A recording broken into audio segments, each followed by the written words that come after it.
তাহলে আসুন একসাথে সৃষ্টিকে অনুভব করব। সর্বপ্রথম আমাদের বুঝতে হবে যে সৃষ্টি কি কি উপাদান বা বস্তু দ্বারা গঠিত হয়েছে। আমাদের সৃষ্টি মূলত গ্যাসীয় উপাদান ও সেই গ্যাসীয় উপাদানের অবশিষ্ট অংশ যা বিভিন্ন জড়বস্তুতে রূপান্তরিত হয়েছে। যখন সৃষ্টি শুরু হচ্ছে সেই সময়কে টাইম অফ ইনফ্লেশন বলা হতো, কারণ আজ পর্যন্ত আমরা জেনে আসছি ব্রহ্মাণ্ড, যেখানে সৌরজগতে সমস্ত গ্রহ, উপগ্রহ ও নক্ষত্র অবস্থান করে। ব্রহ্মাণ্ড সৃষ্টি হওয়ার আগে এই সমস্ত গ্রহ, নক্ষত্র ও উপগ্রহ সমস্ত কিছুই একত্রে মিলিত হয়ে থাকত। অনুমান করা হয় সেই অবস্থাকে বলা হতো টাইম অফ সিঙ্গুলারিটি।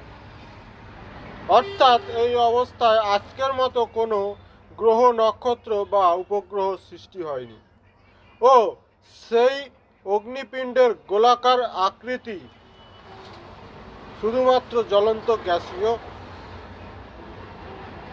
গোলাকার আকৃতি। বিশেষত এই জ্বলন্ত গ্যাসীয় গোলাকার আকৃতি বিভিন্ন ধরনের সক্রিয় গ্যাসের ক্ষুদ্র ক্ষুদ্র পরমাণু কণা দ্বারা তৈরি, যা মৌল ও যৌগ সিদ্ধান্তে কাজ করে। এই জ্বলন্ত গোলাকার গ্যাসীয় উপাদানগুলি হল হাইড্রোজেন ও হিলিয়াম। বিশেষত এই গ্যাসগুলি মৌলিক সিদ্ধান্তে কাজ করে ও সৃষ্টির মধ্যে সবচেয়ে হালকা উপাদান বা পদার্থ। প্রোটন ও ইলেকট্রন মিলিত হয়ে হাইড্রোজেন গ্যাস উৎপন্ন হয়, অর্থাৎ জ্বলন্ত অবস্থায় পৌঁছানোর জন্য উদ্দীপিত করে থাকে, ও সেই হাইড্রোজেন গ্যাস জ্বলন্ত অবস্থা থেকে অনবরত জ্বলতে থাকা ও তীব্রতা উদ্দীপক গ্যাস হিলিয়াম। হিলিয়াম কথার অর্থ হলো উদ্দীপক বা স্টিমুলেটর। এই সমস্ত উপাদান দ্বারা সৃষ্টি তৈরি ও সৃষ্টির বৈশিষ্ট্য হয় সময়কে জন্ম দেওয়া।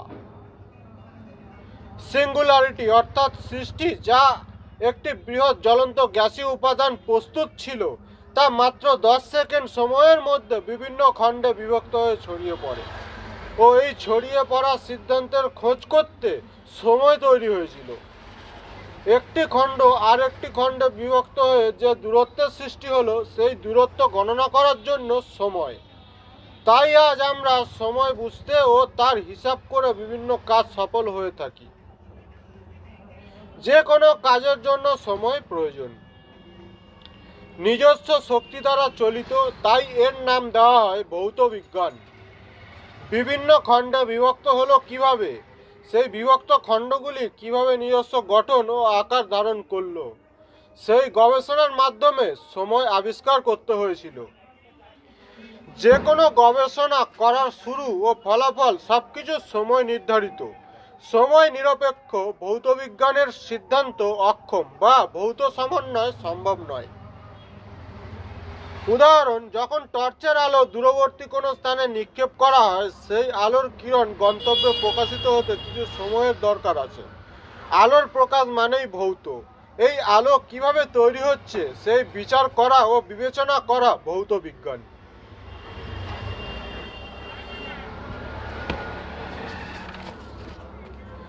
কিভাবে পরিস্ফুটন হয়েছিল পৃথিবী?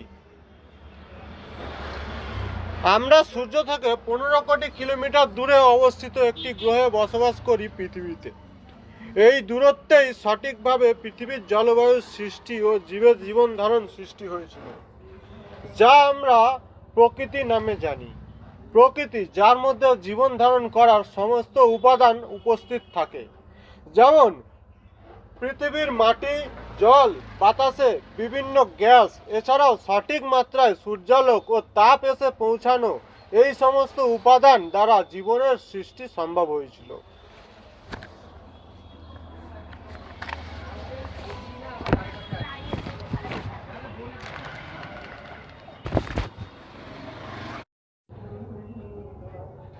মনে করুন শুরুতে সৃষ্টি এক বৃহৎ গোলাকার অগ্নিপিণ্ড। এটাই সৃষ্টির প্রথম অবস্থা, যা সমস্ত উপাদান একত্রে মিলিত হয়ে আছে, যাকে সিঙ্গুলারিটি বলে। হাইড্রোজেন ও হিলিয়াম গ্যাসের মিশ্রণ। এই দুই গ্যাসের মিশ্রণে তীব্র বিক্রিয়া ঘটে বিস্ফোরণ সৃষ্টি করে ও বিভিন্ন খণ্ডে বিভক্ত হয়। এই বিস্ফোরণের প্রধানত সূর্য সমস্ত গ্রহের আবির্ভাবক ও সৌরজগতের প্রধান নক্ষত্র হয়ে অবস্থান করছে। 13,092 কিলোমিটার ব্যাসার্ধ, 74% হাইড্রোজেন গ্যাস এবং 25% হিলিয়াম গ্যাস দ্বারা গঠিত। পৃথিবীর থেকে সূর্য প্রায় 109 গুণ বড়। সূর্যের মাধ্যাকর্ষণ শক্তির জন্য গ্রহগুলি সূর্যকে প্রদক্ষিণ করে প্রায় 8,28,000 কিলোমিটার গতিবেগে ঘুরে চলেছে প্রতি ঘন্টায়। 27 দিন 7 ঘন্টা 43 মিনিট 11.5 সেকেন্ড সময় লাগে পৃথিবীর চারপাশে প্রদক্ষিণ করে আসতে চন্দ্রের। চন্দ্র পৃথিবীর একমাত্র উপগ্রহ যা পৃথিবীরই অংশ। চন্দ্র তার নিজস্ব মাধ্যাকর্ষণ শক্তির প্রভাবে পৃথিবীর সমুদ্রের জল নিজের দিকে আকর্ষণ করে। চন্দ্র পৃথিবীর যে পৃষ্ঠে অবস্থান করে সেই পৃষ্ঠে সমুদ্রের জলে বিশাল আকার ঢেউ সৃষ্টি করে, তবেই বাতাসের উৎপন্ন হয়। এই পদ্ধতিতেই বাতাস উৎপন্ন হয়ে থাকে। সমস্ত জীবের বেঁচে থাকার উপকূল পরিবেশ সৃষ্টি হওয়ার জন্য চন্দ্র উপগ্রহের ততটাই ভূমিকা রয়েছে। সূর্যালোক শক্তি প্রদান করে, যা শুধুমাত্র তাপ, ও চন্দ্র আমাদের প্রকৃতির জলবায়ুর গ্যাসীয় উপাদানগুলি সমস্ত গ্রহে সঞ্চালন ঘটায়, যা আমরা উপভোগ করে বেঁচে থাকি। আমাদের প্রধান উৎসগুলি হল সূর্য, পৃথিবী ও চন্দ্র। সূর্য, পৃথিবী ও চন্দ্র পরস্পরের নিজেদের প্রদক্ষিণ করে সমস্ত জলবায়ু ও প্রকৃতির ভারসাম্য নিয়ন্ত্রিত করে। সূর্যের গুরুত্ব আকর্ষণ বলের দ্বারা পৃথিবী নিজের কক্ষে ঘুরছে ও তার সময় লাগে 365 দিন। একইভাবে চাঁদের গুরুত্ব আকর্ষণ বলের দ্বারা পৃথিবীর নিজ অক্ষে তার সময় লাগে 24 ঘন্টা ও পৃথিবীর গুরুত্বাকর্ষণ বলের দ্বারা চাঁদ নিজ অক্ষে পৃথিবীর চারপাশে ঘুরছে, তার সময় লাগে 7 দিন 7 ঘন্টা 43 মিনিট 11.5 সেকেন্ড। এই প্রদক্ষিণ করার সিদ্ধান্তে পৃথিবীর মধ্যে অবস্থিত সমুদ্রের জল ফুলিয়ে তোলে ও আবার কমিয়ে দেয়। এই অবস্থাকে জোয়ার ভাটা বলা হয়। তবে বাতাসের উৎপত্তি হয় ও এক স্থান থেকে অন্য স্থানে বাতাস বয়ে গিয়ে জলবায়ু ও প্রকৃতির ভারসাম্য বজায় থাকে। বিশেষত এই সিদ্ধান্ত কাজ করে সমস্ত গ্রহ ও উপগ্রহ নক্ষত্র তৈরি হওয়ার পর।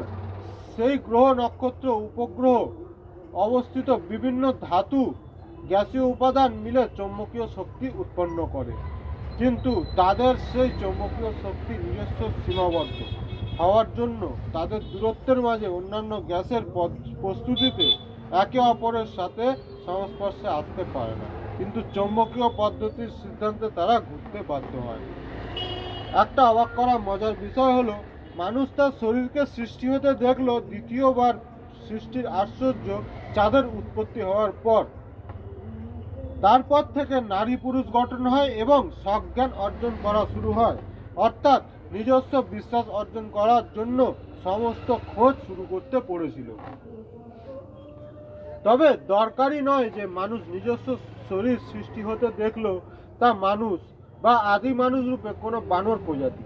সেটা হতে পারে অন্য কোনো প্রাণী যা আমরা সৃষ্টি হতে দেখার পর নিজের মতোই মেনে নিয়েছিলাম ও আমাদের সাথে থাকতে দিতাম, কারণ আমাদের খাদ্য একই ছিল। মানব প্রজাতির সৃষ্টি হওয়ার পর আদি মানব অন্যান্য প্রাণীর মতোই সব কিছুই চোখের সামনে প্রস্তুত পায়নি।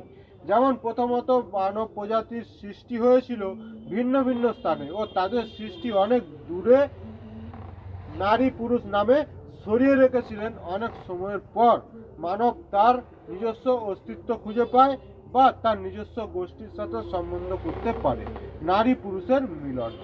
এতদিন পর্যন্ত মানব গোষ্ঠী শুধু খাবার গ্রহণ করত ও ঘোরাফেরা করত, অর্থাৎ মানব প্রজাতি কোনো জায়গার পুরুষ ও কোনো জায়গায় নারীর সৃষ্টি হয়েছিল, একত্রে এক জায়গায় নিজেদের প্রস্তুত পায়নি।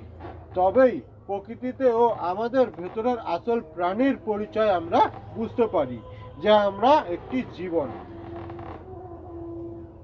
এতদিন আমরা অন্যান্য প্রাণীকে সৃষ্টি হতে দেখেছি, তাদের লক্ষ্য রেখেছি তারা কি করছে ও তাদের ভবিষ্যৎ কি হতে চলেছে, এই সব কিছু প্রকৃতির নিয়মেই সম্ভব। কারণ সত্যি ঘটনা যেটা, সেটা হলো সমস্ত প্রাণী তাদের সৃষ্টি পেয়েছে ও সেই মতো তাদের সমস্ত কিছু দেখিয়েছে প্রকৃতি। যেমন খাদ্য, জল, এমনকি সেই সমস্ত প্রাণীদের সৃষ্টি এক জায়গায় একের অধিক সৃষ্টি হওয়ার মিলনসার হতে পারত। কিন্তু মানব প্রজাতি নিজস্ব সমস্ত কিছু চোখের সামনে পায়নি। চোখের সামনে পেয়ে থাকলেও বুঝতে পারেনি। সে কিছুটা অন্য প্রাণীকে দেখে শিখেছে। কিভাবে ও কি শিখলো মানব প্রজাতি অন্য প্রাণীদের থেকে? আমরা মানব প্রজাতি আমাদের নিজস্ব শরীরকে আমাদের চোখের সামনে সৃষ্টি হতে দেখেছিলাম। সেটা অন্য কোনো প্রাণী, যা আজও আমাদের গৃহপালিত পশু, গরু।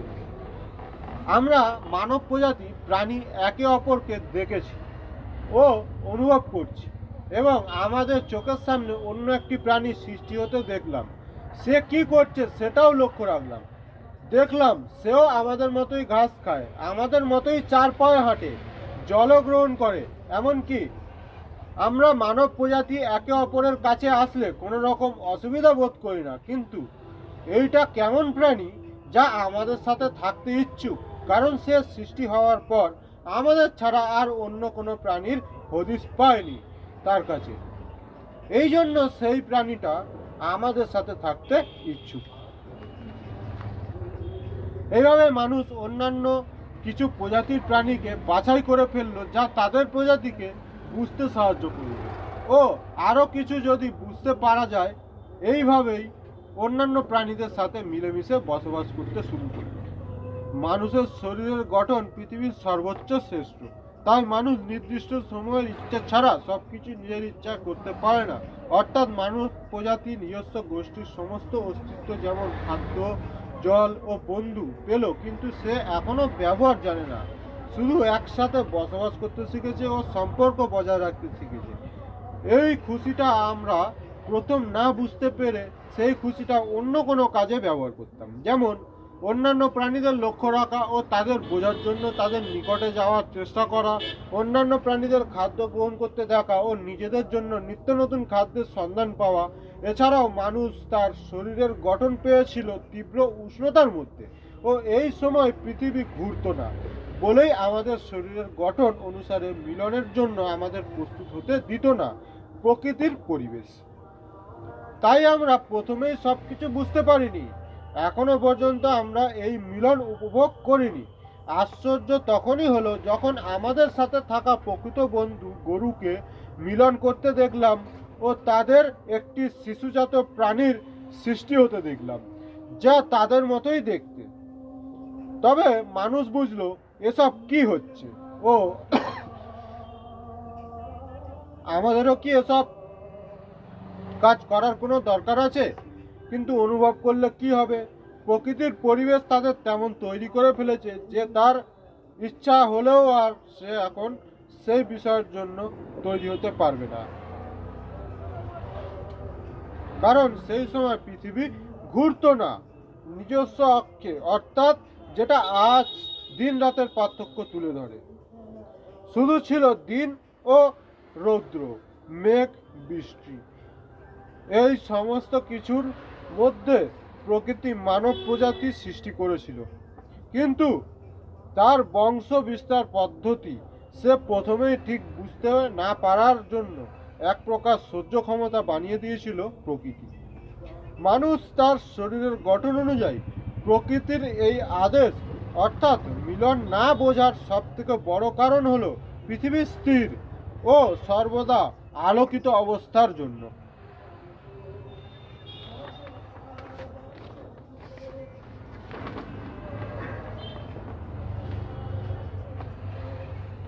এখন পর্যন্ত পৃথিবীতে বাতাসের সৃষ্টি হয়নি ও সমস্ত জলীয় বাষ্প ও গ্যাসের সঞ্চালন ঘটেনি। এই সমস্ত পৃথিবীর পৃষ্ঠে এক বিশাল আকার উল্কাপিণ্ড এসে ধাক্কা দিয়ে বিস্ফোরণ ঘটিয়ে দূরে সরে যেতে লাগলো, এবং সেই ঘটনার পর উৎপত্তি হলো চন্দ্র, এবং চন্দ্র তার গুরুত্বাকর্ষণ বলের দ্বারা পৃথিবীর চারপাশে প্রদক্ষিণ করছে ও পৃথিবীকে নিজস্ব অক্ষে ঘুরতে বাধ্য করলো। তাই আজ আমরা দিন রাত্রির মতো এত বড় পার্থক্য দেখতে পাই। এছাড়াও বড় প্রমাণ হলো, দিনের শেষে রাত হলেই আমাদের প্রচুর ঘুম আসে। আমরা না ঘুমিয়ে বসে থাকতে পারি না, কারণ সৌরশক্তির দ্বারা আপনি ও আমি এবং সমস্ত প্রাণীকুল সৃষ্টি হয়েছি। সেই সৌরশক্তিই আমাদের শরীরে শক্তি দান করে, ও সে যখন অনুপস্থিত থাকে আমরা একটু ক্লান্ত হয়ে পড়ি। আবার পুনরায় আমরা পরের দিন আলোর সম্মুখীন হই ও সূর্যালোক শক্তির দ্বারা আমাদের শরীরে শক্তি সঞ্চয় করে বেঁচে থাকার পথে অগ্রসর হয়ে থাকি। তাই সূর্য সকল শক্তির উৎস। আপনার, আমার ও চলমান বস্তু হিসাবে যে কোনো সৃষ্টি সমস্ত প্রাণীর শরীরের গঠনের প্রধান বৈশিষ্ট্য হলো শরীরের দহন সৃষ্টি হয়, তাই সে চলমান।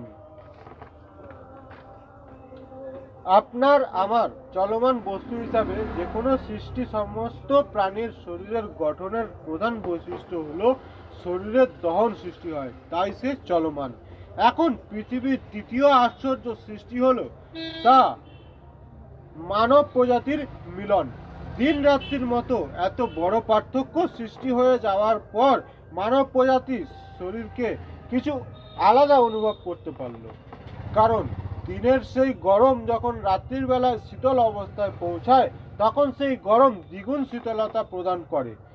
কিন্তু সমস্ত প্রাণীর শরীর যে বৈশিষ্ট্য দ্বারা গঠিত তা হলো আমাদের মধ্যে বা যে কোনো প্রাণীর মধ্যে হাইড্রোজেন ও হিলিয়াম গ্যাসের মতো সক্রিয় ধাতব উপাদান উপস্থিত হয়।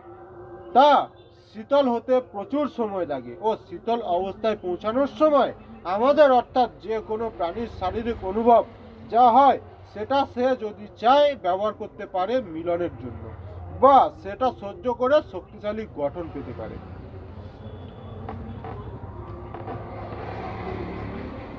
তাই বিজ্ঞান এই বিষয়ে ঠিক আজ এত গুরুত্ব দিয়ে মানব প্রজাতিকে শৃঙ্খলাবদ্ধ করতে শুরু করলো।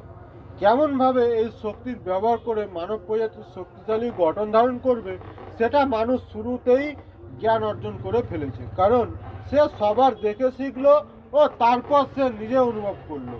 তাই তার মধ্যে সেই জ্ঞান প্রাপ্ত হলো ও সেই অন্যান্য মানব প্রজাতিদের এই বিষয়ে শৃঙ্খলা তৈরি করলো এবং একটি সম্পূর্ণ প্রাণী প্রজাতি হিসাবে পৃথিবীর স্থায়ী বাসিন্দা হতে শুরু করলো। এখন হলো চতুর্থ আশ্চর্য সৃষ্টি, যা মানব সমাজের কাছে বরদানের ভূমিকা গ্রহণ করে। তা হলো প্রথমবার মানব গোষ্ঠীতে শিশুজাত জন্ম নেওয়া। সেই খুশি এতটাই বেশি ছিল যে মানুষ তখনই নিজেকে শ্রেষ্ঠ প্রাণী হিসাবে মেনে নিয়েছিল। হতে পারে যে মানব প্রজাতি কোনো অন্য প্রজাতিকে দেখে শিখেছে, কিন্তু সে এই সমস্ত অনুভবকে আবিষ্কার করতে পারে না যে আমিও এমন কিছু উপভোক্তা যা সৃষ্টিকর্তা সব প্রাণীর মধ্যে বিতরণ করেছে ও মিলন করিয়েছে। মানুষ তার প্রকৃত বন্ধুর থেকে সবকিছু শিখেছে। তার প্রমাণ হলো একটি গরু যখন বাচ্চা প্রসব করে তখন সেই বাচ্চা গরুটি কিছুক্ষণের মধ্যেই নিজের পায়ে দাঁড়িয়ে তারই জন্মদাত্রী মায়ের দুগ্ধ পান করে ও তারপরেই সে অস্থির ও অনেক খুশির মালিক হয়ে বেঁচে বড় হয় এবং একসময় জন্মদাত্রী মায়ের মতোই পিতার গঠনে পরিণত হয়। এখান থেকেই মানুষ দুধের মহত্ব বুঝতে পারে এবং দরকারে নিজের খাদ্য হিসাবে সেবন করতে থাকে। এইভাবেই মানুষ সমস্ত পৃথিবীকে অনুভব করতে শিখলো ও নিজের সাথে সাথে কিছু প্রাণীকুলের বসবাসযোগ্য পরিবেশ সৃষ্টি করলো। সারাংশ: সৃষ্টিকর্তা সৃষ্টিকে নিজস্ব সিদ্ধান্তে সাজিয়েছে ও সেই সমস্ত সৃষ্টি করতে প্রচুর সময় খরচ করতে হয়েছে, এবং আমার সমস্ত প্রাণীকুল যদি মিলেমিশে থাকতে পারি তাহলে এই সৃষ্টিকে ও আমরা নিজেদের গঠনকে সুন্দর বানাতে পারি। অন্যথা আমরা যদি নিজের ইচ্ছার অনুযায়ী সময়ের আগে কোনো কিছু সিদ্ধান্ত তৈরি করি তা বিনাশের কারণ হতে পারে।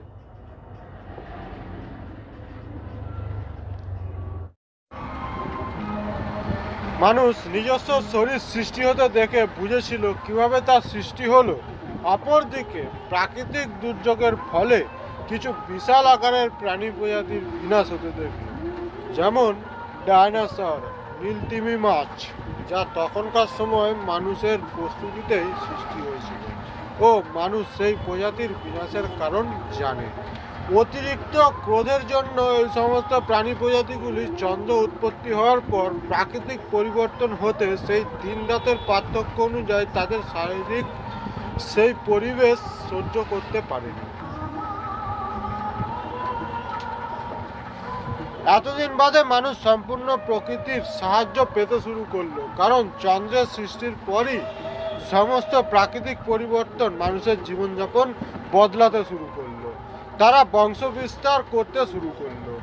এই সমস্ত পর্যন্ত প্রাকৃতিক সৃষ্টি হতে দেখেছে, পরিবর্তন হতে দেখেছে, তার সম্পূর্ণ জ্ঞান আছে, প্রকৃতির সৃষ্টির রহস্য জানা আছে। কিন্তু আমি যা দেখেছি তা আমার বংশের প্রদীপ। আমার দেখা সেই অনুভব কি জানে এবং তার কি কোনো ধারণা আছে সে বিষয়ে? কিভাবে এসব সম্ভব হলো? অবশ্যই উত্তর হবে না। তারা কিছুই জানে না ও কোনো অনুভূতি নেই তাদের মধ্যে। তাদের সেই সমস্ত বোঝাতে হবে, দেখাতে হবে ও আমি যেভাবে এতদিন বেঁচেছি সেগুলো শিখিয়ে দিতে হবে। তবেই তারা সব জানতে পারবে ও বুঝতে পারবে। তবে মানুষ কি তখন কথা বলতে পারত? অবশ্যই উত্তর হবে না, কথা বলতেই পারতো না।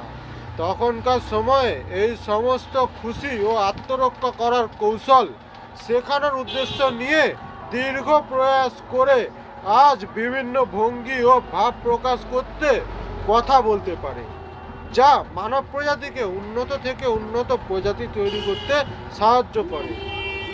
ও সেই উপলক্ষে মানুষ তার পরম্পরাগত রূপে এই বার্তাটি ফটোগ্রাফিক মেমোরি এক্সপ্রেস বলে থাকে। ও এখান থেকেই ছবি আবিষ্কার হয়েছিল, তার থেকে আবিষ্কার হয়েছিল ক্যামেরা।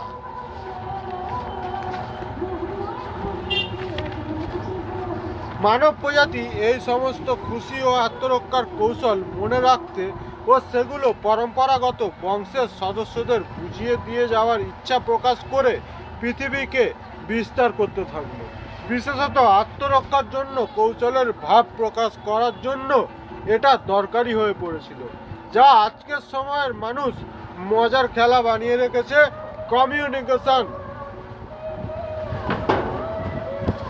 উদাহরণ, আমি সেই প্রথম মানুষ যে নিজস্ব শরীর সৃষ্টি হতে দেখলাম ও আমার মতো কিছু বিশাল আকার প্রাণী প্রজাতিকে বিনাশ হতে দেখলাম ও আমার সবচেয়ে প্রয়োজনীয় জ্ঞান পেলাম মিলন, যেগুলো আমার মনে আছে কিন্তু আমি বলতে পারছি না, বুঝতে পারছি না, বোঝাতে পারছি না। তাই আমার চোখের সামনে দেখা ঘটনা আমি বিস্তারিত বলতে বা বোঝাতে না পারি, তাহলে আমারই বংশের কেউ হয়তো ভুল করবে বা কোনো কিছু না বুঝে জীবন হারাবে। ও এমনটি হয়েছিল তার নিজের বংশ বা পরিবারের মধ্যে। যেমন আমি দেখছি আমার শরীর তৈরি হতে, আমি দেখেছি গরু সেই প্রাণীটা কিভাবে সৃষ্টি হলো এবং সে আমার সাথে কতটা বন্ধুত্বপূর্ণ স্বভাবে আমাদের সাথে মিশে গিয়েছিল, কিন্তু আমার সন্তান সেটা দেখেনি।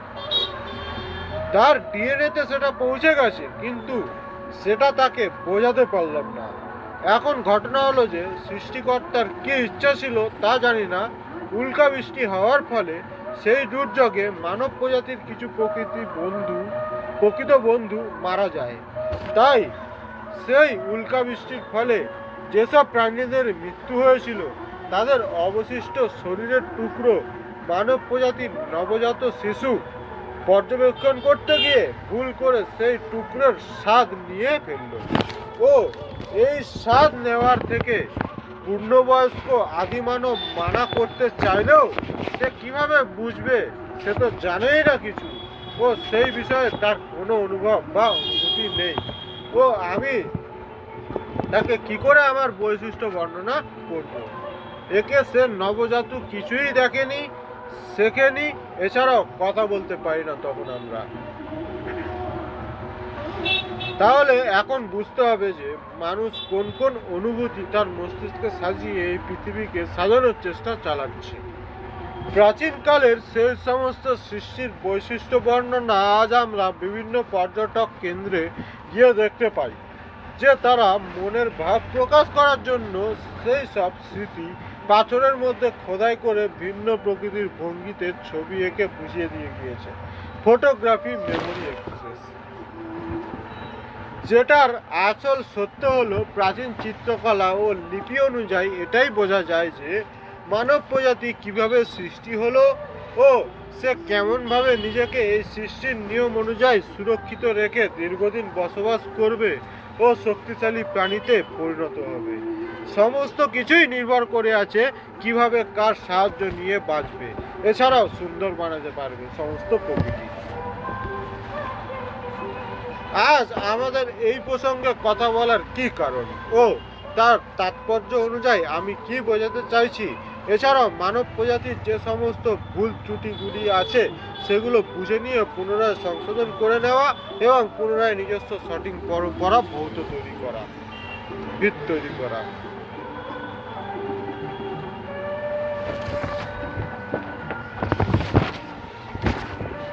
যেমন আমাদের অভিভাবক আমাদের শিশুজাত থেকে পূর্ণবয়স্ক পর্যন্ত পৌঁছানোর জন্য যেভাবে প্রশিক্ষণ করতে থাকে, ঠিক সেই রকমই আমাদের পূর্বপুরুষ আমাদের সমস্ত রকম প্রশিক্ষণ পদ্ধতিগুলি লিপিবদ্ধ করে দিয়েছিল। ও সেগুলি হলো এই যে চন্দ্র ও সূর্যের নির্দিষ্ট অবস্থান অনুসারে সমস্ত মানব প্রজাতির শারীরিক পরিবর্তন হয়ে থাকে।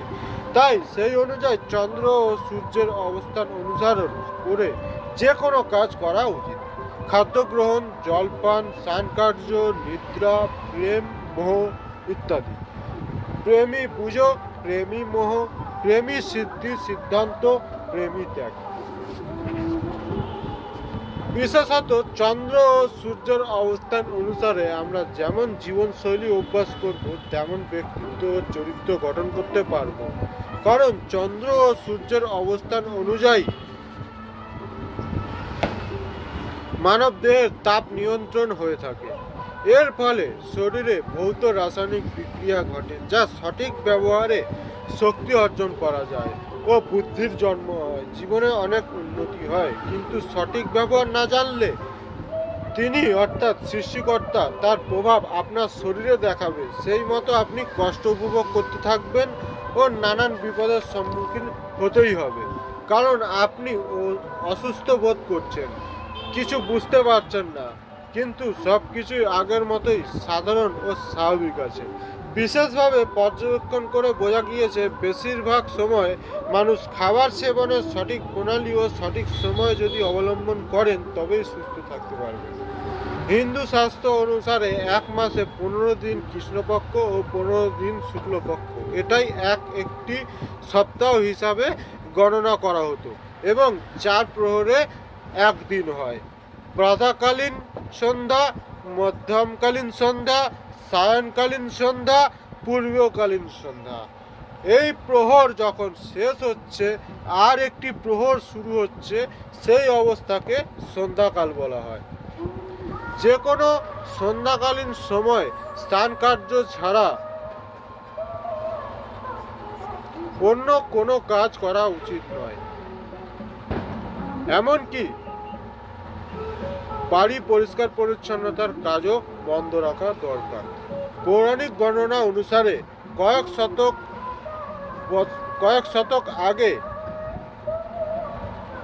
পর্যন্ত হিন্দুস্তানি ভারত বাসিন্দারা এই নিয়ম মেনে চলত ও নিজেদের সম্পূর্ণ সুস্থ স্বাভাবিক বানিয়ে রাখতে পারত।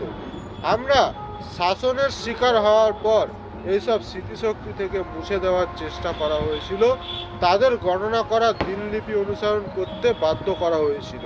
তাদের বক্তব্য আমাদের এই অনুসরণ করে চলার ফলে আমাদের সময় নষ্ট হচ্ছিল, তাই তাদের গণনা করা দিনলিপি হিসাবে চলতে বাধ্য করেছিল আমাদের। আমার বলা কথা লক্ষ্য করবেন যে ব্রিটিশ সরকারের আগে ছিল রাজার শাসন, যে রাজার শাসন ব্রিটিশ সরকার দ্বারাই রচনা করা হয়েছিল। কারণ আমাদের যাচাই করা হচ্ছিল যে আমরা পৃথিবীর সম্পর্কে কতটা কি জানি। এরই মধ্যে আমাদের পুঁজি, সম্পত্তি ও শারীরিকভাবে দুর্বল করে দেওয়ার যোজনা। তাই ভেবে দেখুন যে এই রাজার শাসনকালে আমরা কি করেছিলাম, ওই রাজারা নিজেদের শক্তিশালী বানালো কিভাবে। এই জন্য বলছি, মানুষ বদলে অন্য কোনো প্রাণীর রূপ নিচ্ছে, সেটা আমরা বুঝতে পারছিলাম না। আমরা যদি প্রকৃতিকে ও সৃষ্টিকে ভালোভাবে বুঝি, তাহলে আমাদের কোনো ক্ষতি করতে পারতো না, বা আমরা তাদের শাসন থেকে বেঁচে যেতাম।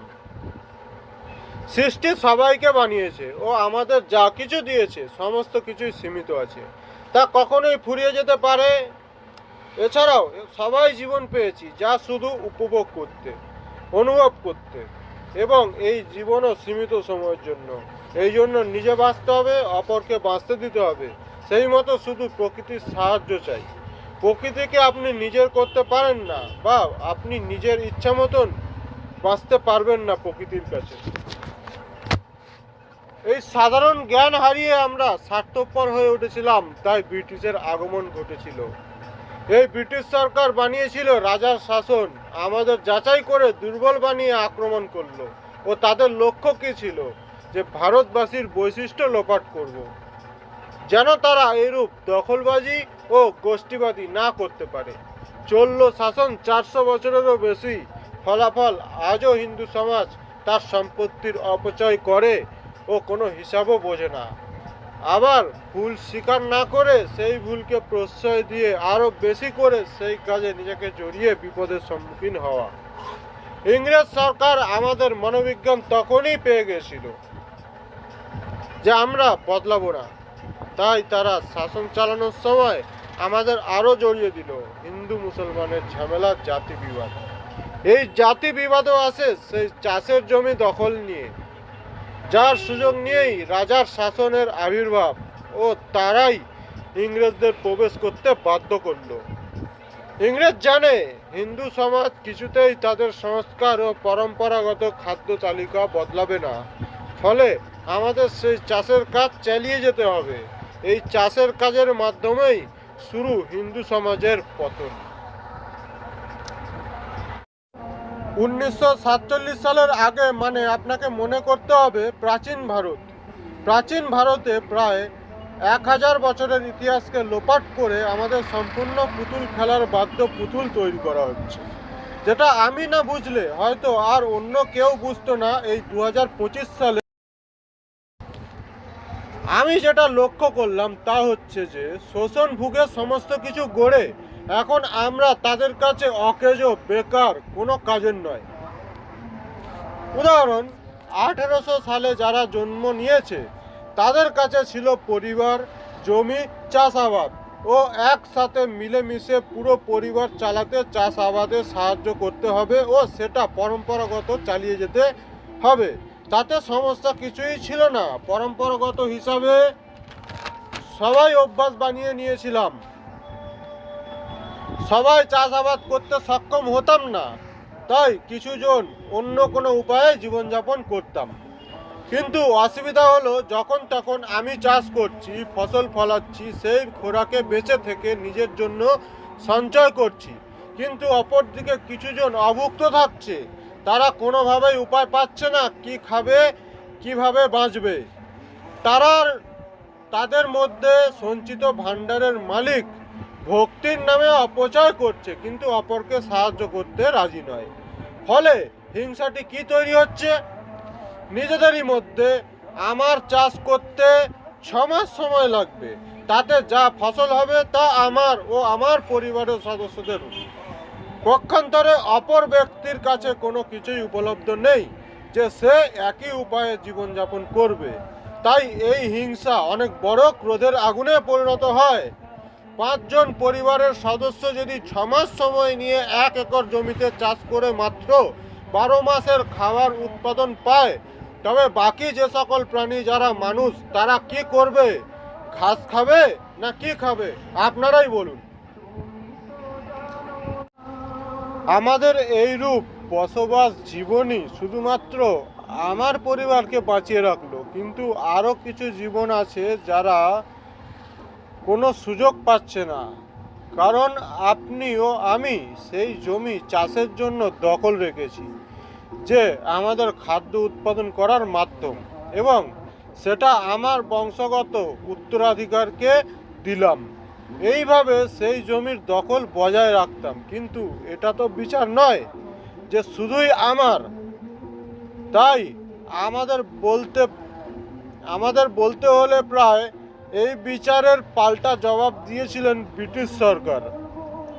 তাই আজ আমি এত জোর দিয়েই বলছি যে ইংরেজ সরকার যা করেছিল তা ঠিকই ছিল, কিন্তু আমরা 2025 সাল পর্যন্ত এখনো সেই একই বোকামি করে আসছিলাম। তাই আমার সমস্ত হিসাব বোঝা হয়ে গিয়েছে যে কে ঠিক ছিল, কে ভুল, এবং সেই সমস্ত কিছুর ফলাফল ও আমাদের ভবিষ্যৎ কি ভেবে রেখেছে সেই ব্রিটিশ সরকার, কি ভাবছেন আমাদের ভারত সরকার দেখভাল করছে ও সমস্ত চালাচ্ছে। তা একটি পরিবারে 5 জন সদস্য, তাদের প্রতিদিনের খরচ 2 বেলা খাওয়ার জন্য 2.5 কেজি চাল 100 টাকা ধরলাম, 250 গ্রাম ডাল 40 টাকা ধরলাম, 2 কেজি সবজি 100 টাকা ধরলাম, 1 কেজি আলু 30 টাকা ধরলাম, 250 গ্রাম পেঁয়াজ 10 টাকা ধরলাম। মোট বাজার হয় 280 টাকা। 150 গ্রাম তেল 30 টাকা ধরলাম। মোট 100 গ্রাম মশলা ধরলাম 30 টাকা। মোট খরচা হয়ে যায় 340 টাকা। আলাদা খরচা, মাছ খেলে, মাংস খেলে, ডিম খেলে আলাদা করে 200 টাকা ধরলাম। মোট 540 টাকা খরচা সারাদিনে। সব মিলিয়ে যা খরচ হয় তার মধ্যেই সাংসারিক নানান খরচা থাকে, যেমন ঔষধ, গ্যাস, ইলেকট্রিক। তবে রোজগার করার লোক মাত্র একজন, ও তার রোজগার হয় গড় দিনে 600 টাকা। মাসে তার সংসার খরচ হয় 18,000 টাকা। আমরা বাজারে যাই ও সেগুলি দোকান থেকে সংগ্রহ করি। এটাই আমাদের প্রতিদিনের জীবনযাপন। তবে আমি এটা বলতে চাই, আপনি যা কিছু আয় ও ব্যয় করুন তাতে আমার কোনো লাভ লোকসান নেই, কিন্তু মনে রাখতে হবে আপনি এক সময় এই প্রকৃতিতে সৃষ্টি হয়েছিলেন ও তখন আপনাকে টাকা চাওয়ার কেউ ছিল না। কারণ তখন অন্যান্য প্রাণীদের মতোই প্রকৃতির উপর নির্ভর ছিলাম। কিন্তু বহু বছর পৃথিবীর মধ্যে বসবাস করার পর যখন মানুষ সেই শিক্ষা পায়নি, বা তারা যতক্ষণ বুঝতে পারছে না যে কিভাবে আমরা জীবন পেয়েছি, কিভাবে প্রকৃতির মধ্যে সমস্ত কিছু প্রস্তুত হয়েছে, আমাদের সামনে আসছে, সেই হিসাবে আমাদের কিভাবে ব্যবহার দেখানো দরকার, ততক্ষণ আমাদের এই রকম জীবনযাপনের মধ্যে রেখে কষ্ট দেবে। ও হয়তো এক সময় আসছে আপনাদের তারা পৃথিবীর থেকে নিশ্চিহ্ন করে ফেলবে। সেই হিসাবে 1947 সালের পর শুধুমাত্র হিন্দু সমাজকে ফাঁদে ফেলে রেখেছে। ভবিষ্যতে তারাই মহামারীর শিকার হতে চলেছে, হিন্দু সমাজ।